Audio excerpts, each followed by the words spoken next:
Yo mga krans, good morning sa inyo. I'm here again. Yung aking boss, pangmalakasan, may dala-dalang mga tubig. Talagang maingat sa katawan, no? Sobrang lamig ngayon. Sobrang lamig. Ano? Sobrang lamig. Sobrang lamig pero umiinom ng nagyeyelong tubig. Andito kami ngayon sa makikita niyo yung building na yun na ginagawa.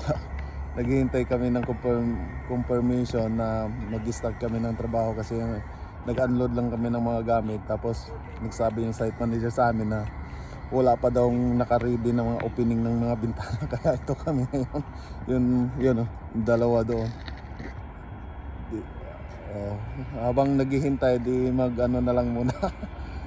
Magbablog na lang muna para sa inyo. Sana mga karans, huwag nyo naman kalimutan yung like and share ng aking video kahit hindi naman kagandahan. Huwag sanang ipagkait. Paki-share naman at like lang. Yun lang yung hinihiling ko sa inyo. Maraming salamat sa inyo. At saka lahat sang hindi pa nakakapag-subscribe ng aking YouTube channel, mayroon pa akong link na naka-upload dyan sa aking FB page. Pakibukas na lang po ninyo. Maraming salamat mga friends. Ayan, ito ang buhay namin dito sa New Zealand. Hindi po ito Pilipinas o ito po ay New Zealand mga karans, parang Pilipinas lang. Ayan, maganda ang sikat ng araw ngayon. Ayan, maliwalas ang kalangitan, walang kaulap-ulap, hindi nagbabadya ng ulan.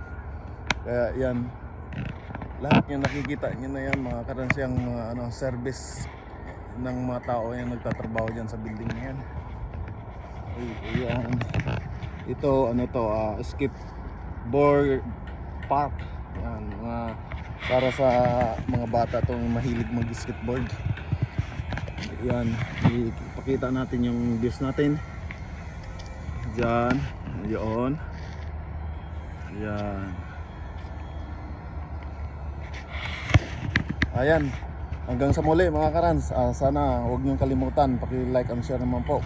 Hanggang sa muli, maraming salamat.